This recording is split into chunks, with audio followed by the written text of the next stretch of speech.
وذكر فإن الذكرى تنفع المؤمنين.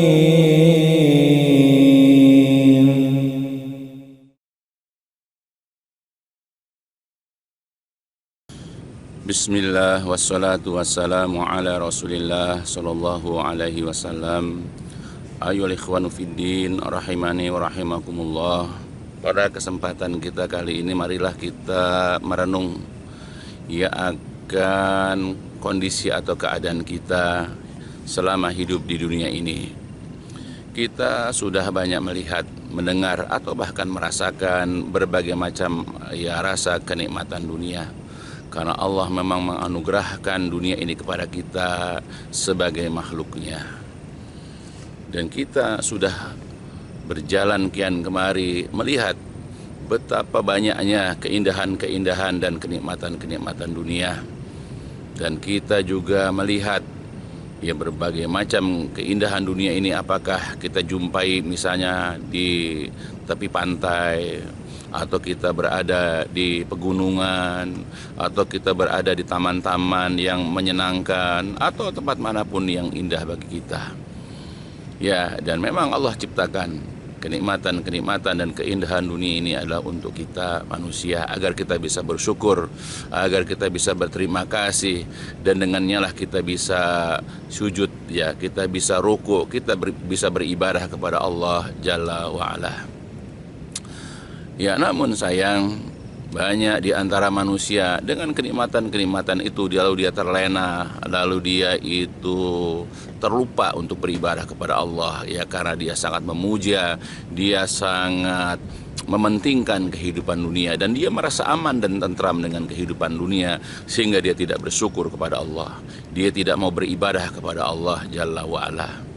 Dan Rasulullah SAW sudah mengingatkan kepada kita di dalam sebuah hadis. Beliau juga pernah mengatakan, inna dunya hulwatun khadiratun. Sesungguhnya yang nama dunia ini adalah memang merupakan ya khadiratun hulwatun. Jadi merupakan sesuatu yang hijau dan manis menyegarkan. Jadi dunia ini memang ya sangat indah dipandang, sangat menyenangkan apabila diperhatikan, sehingga orang merasa betah ataupun merasa kerasan begitu berada di tempat-tempat yang indah, yaitu pohon-pohon yang hijau, kemudian ombak yang bergulung, kemudian air terjun yang berjatuhan, ya, dan segala macam.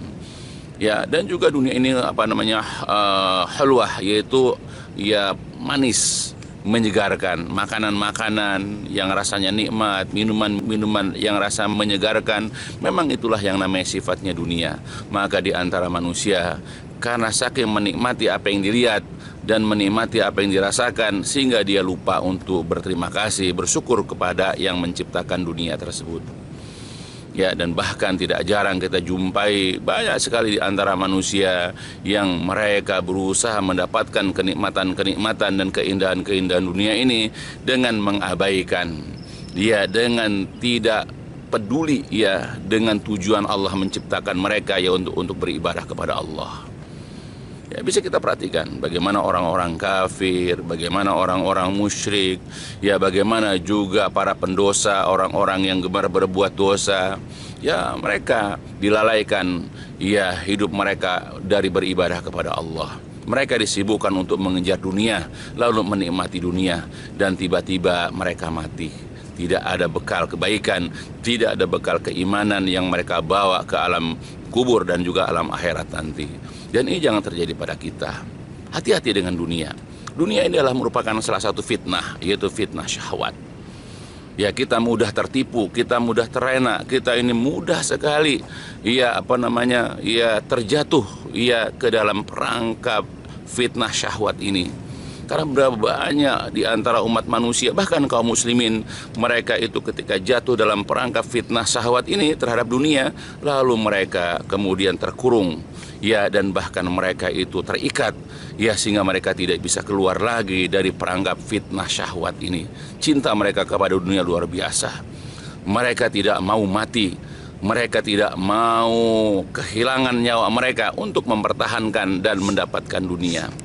Berapa banyak yang mereka itu kikir, tidak mau mengeluarkan hartanya ya untuk bersedekah, untuk membayar zakat karena takut kehilangan hartanya.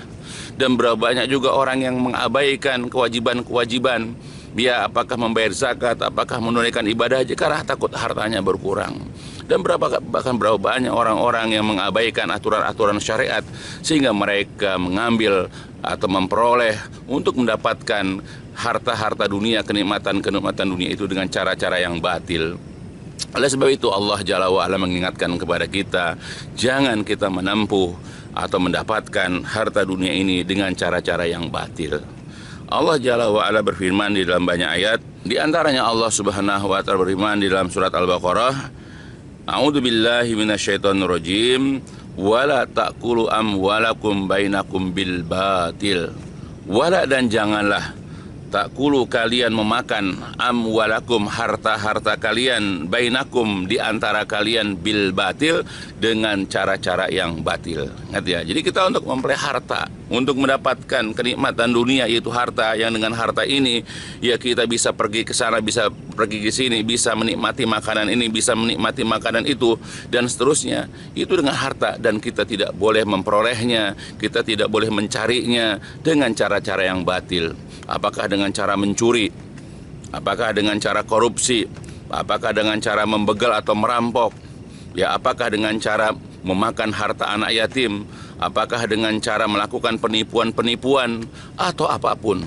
Termasuk juga tidak boleh kita makan harta ya di antara kita dengan cara yang batil, itu memakan harta warisan, di mana harta ini harusnya diberikan kepada ahli waris, lalu dengan rakusnya dia mengambil semua harta yang merupakan warisan dari orang tuanya itu untuk diambil sendiri, sehingga dengan cara-caranya dia melakukan kekejian-kekejian.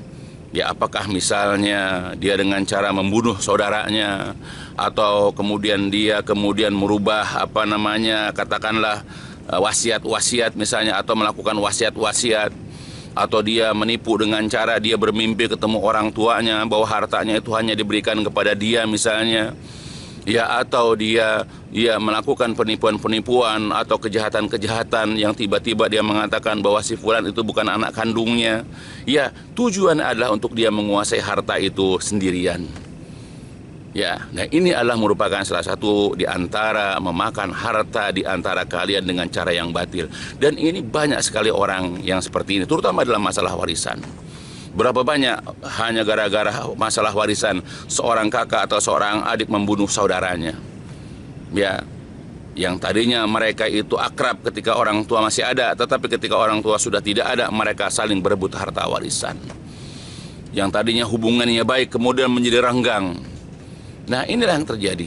Berapa banyak di antara kita yang makan harta di antara kita dengan cara yang batil, yaitu contohnya adalah memakan harta warisan. Dan ini dilarang ya bagi kita sebagai seorang muslim.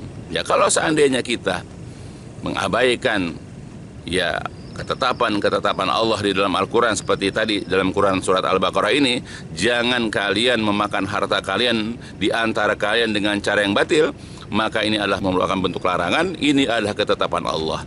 Jadi kalau seandainya di antara kita mengaku seorang muslim, mengaku seorang umat dari umat Nabi Muhammad SAW, tapi kemudian dia melanggar ayat ini, berarti dia sudah melanggar aturan, berarti dia sudah melanggar syariat, berarti dia sudah menentang Allah dan menentang Rasulullah SAW. Ya apalagi dia kemudian melakukan persaksian-persaksian atau melakukan tindakan-tindakan yang menyalahi syariat. Sebagaimana dikatakan oleh salah seorang tabi'in yaitu Mujahid, ya beliau pernah mengatakan, la takhasam wa anta ta'lamu annaka zalim.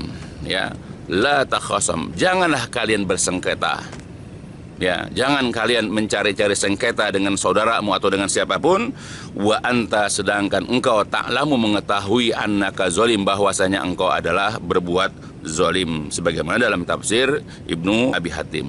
Ya, jadi gitu. Jadi jangan sekali-kali engkau bersengketa dengan, apalagi dengan kakakmu, dengan adikmu, dengan sepupumu, ya, atau dengan kerabat-kerabatmu. Ya, karena dengan orang lain saja kita tidak boleh bersengketa dalam masalah misalnya perniagaan, misalnya kita sama-sama nanam saham, tidak boleh kita bersengketa. Ya apalagi dengan ya kerabat, apalagi dengan sepupu, apalagi dengan kakak atau adik.